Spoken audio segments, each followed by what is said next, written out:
what are you looking for exactly? Right. Like, are you looking for somebody who is emotionally open? If that is what you want, stand on that boundary. Because if you're going to a place and you're talking to somebody and this person is very closed off, what we end up doing is we try to turn the person into a project. And when we turn the person into a project, then we're trying to help them get to a place rather than recognizing they are not at the place at all and going for who that person is. And I think the problem is because a lot of people feel like there's a lack of options. And statistically speaking, like especially for Black women, there are a lack of options when it comes to like Black men. But like when you kind of focus on like there's not that many people out there and it's really hard and I'm in a city that's not really equipped with all these elements and all these aspects, then we start to hone into like one person and we make them our end all be all. Right. That's the one. And I'm going to do everything in my power to make the one work out and make the one happen. And then you pour so much into that when you don't even realize that you had multiple signs of that person not being at that place where you need and what you're looking for. So there's a lot of people who aren't even healing in the right way because they're trying to heal to get partnership rather than healing for themselves. Right. We're displacing the responsibility that we're supposed to be placing on ourselves onto somebody else to get them to become this person. And that's why we often like focus on those projects and turning people into a project is because it's a reminder that we are subconsciously, we're a little bit above. So we don't really have to do the work because I'm the one directing you. When the roles are reversed, though, it's hard for us to take that. And that's where a lot of times like the insecurity might come out. That's where we kind of put on that mask of like, what do you mean? I'm good. I don't need that. I figure out where I'm at. But I think a lot of times like the ways in which we date are based in how we feel about ourselves and based in our healing journey. I think sometimes we try to displace or try to like, you know what? I don't want to heal right now because I finally at a place where I'm open for a relationship. Now let me go find a relationship. And then I can get back to healing. But it's like, no, it's an ongoing process. And you still got to focus on you, even when you're looking and dating and trying to meet different people. People are trying to like people who don't like them. They're chasing, they're going after, they're looking for people who don't like them. And then they're trying to prove themselves to that person. So they're spending a lot of time stressing themselves out, trying to prove I am worth it, I am worthy, please see me, please hear me, I can do all these things for you, with somebody who absolutely is not even paying attention to them. So we set this standard and then we constantly move the standard. So it's like, okay, when I graduate, then I'll be open to dating. And then you graduate and you're like, oh man, maybe I'm not ready, let me move the bar. But we don't often understand, like as Black men, the number one thing that we can provide for a woman, the most important thing, that ways in which we could protect a woman is emotionally, is spiritually, is in all these aspects that aren't strictly to physical and financial. We can provide safe space. Safety is usually the number one thing women are looking for when they're talking to a guy. Usually women hold on a little bit too long because they actually believe and see the potential in us that sometimes we don't often see in ourselves. When we're not communicating to somebody, that's an act of manipulation, because we're not allowing them the autonomy to make a decision based on where we're at. Ooh. So we have to start communicating a lot more of where we're at, how we're feeling, where we're going. It gives the other person that we're trying to build with the autonomy to make a decision from themselves. First and foremost, like one of the main problems is that while we're dating, a lot of us don't even have autonomy because we don't know where the other person is mentally, how they're thinking, how they feel about us, because we're all like, you first. No, you first. Like, I'm not going to say it because we're all scared of like, what happens if we do say something? I might lose you. I don't want to lose you. First and foremost, we have to be honest with ourselves. And I think once we start really being able to communicate where we're at, now people can make a decision based on where they are and what they need. So like what I would tell a woman is like, you got to know what you want. You got to know what you need. If you're saying you want a relationship and this person is telling you they don't want a relationship, why are you staying? I don't think we often have the space to feel how we feel. And I think sometimes even our homeboys, even some of our family members, even the women in our life don't always create the space where we feel safe enough to express like, bro, I'm sad.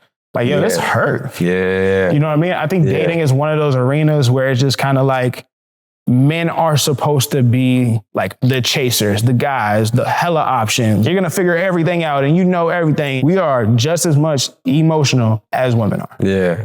The only difference between men handling emotions and women handling emotions is that women have been conditioned to lean in them, to be in them, to express them, where we more than often are taught, keep that in. Right. So I think like when it comes to cheating, when it comes to heartbreak, when it comes to any of the things, we feel it. Yeah. Completely. It's just, do we have the space to express it? Yeah. And that's where a lot of men don't. Dating, relationships, partnerships, friendships, you don't have to be perfect. Mm-hmm. And I think because we're trying to be perfect, you put on a mask. So it's now like when you're going out and dating, you're trying to show this other person this false sense of who you are. And then they fall for that false sense of what you're showing them. Mm-hmm. So eventually when you get to a point where you actually meet each other and you kind of, I could take the mask off. Who are you? Who is this person? This is not the person that I like, because we put on this persona of perfection. Like men specifically, remind yourself, you do not have to be perfect in any space. And the people who do not give you space to be imperfect are not the people you need to align with. You don't have to force your way to showing them that you're worthy. You don't have to force your way to trying to get their validation. You just need to walk away, leave. Boundaries aren't forms of control. Boundaries are not walls. Boundaries are keys to tell people how to live in your life. Both the man, the woman, the man, the man, the woman, the woman, the whatever the identity is, like you have to have boundaries in your relationship. Communication is another very, very, very strong foundation. And I think having mutual affection for each other is also very important. You have to like your person. And there's going to be days where you're not going to like them as much. You're going to be annoyed by them. You're going to be like, oh my God, I can't stand them. Mm-hmm. But at the end of the day, you should be able to have a level of like and love where it's like, yeah, you're annoying, but come over here. You know what I mean? Like you got to have that. I've never been in a relationship before. You've never been, never like an official title. You're my girlfriend. I'm her boyfriend. Never. And how old are you? I'm 30. Why do you feel like that's the case? That's a great question. Yeah. And I really, really want people to like really lock in and pay attention, because I know from just saying, oh, I've never been in a relationship before, everybody's already ready to discredit everything that I said previously. For sure. From the jump, right? Yeah. And I think for one, like getting a PhD and like spending intentional time studying, it equips me with the ability to understand patterns, understand psychology, understand experiences that people have. So I'm able to critically think and be able to speak about relationships. And you also learn that just because somebody has a relationship doesn't mean they're equipped with the knowledge to be able to talk about relationships. Facts. For one. The reason why I've never been in a relationship, for one, is multiple reasons, right? And I could give you all the lists, but I would say like the one through point is because I never felt like I was good enough. I was the man who, growing up, always felt like I had to be a provider. I had to be the best. I had to be the strongest, the smartest, because I never got attention just being myself. I'm an only child. I was the youngest in my family as far as cousins. I felt like I grew up being very misunderstood, unheard, unseen. So it created this insecurity for me that whenever it came to women, it was like, I don't really know how to handle this. Reminding myself, you are exactly where you are. You are exactly where you need to be. You are enough. You are loved.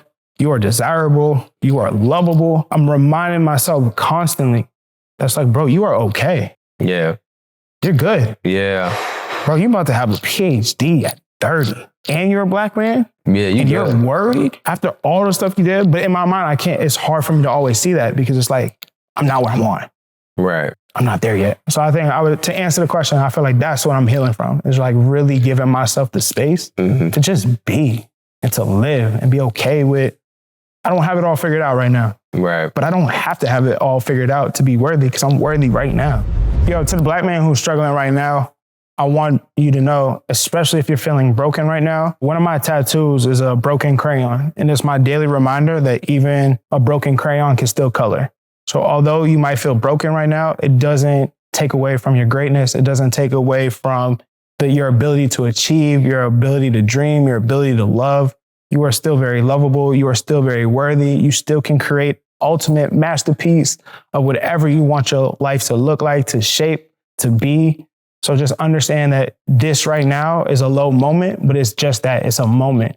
And what I love to believe, or what I tell myself often, is the low moments is you just landing on a trampoline and you about to shoot right back up. So keep your head up, brother. I love you. I care about you. I know you're going to be all right. And take the time to feel how you're feeling, because that's okay too. Love, bro.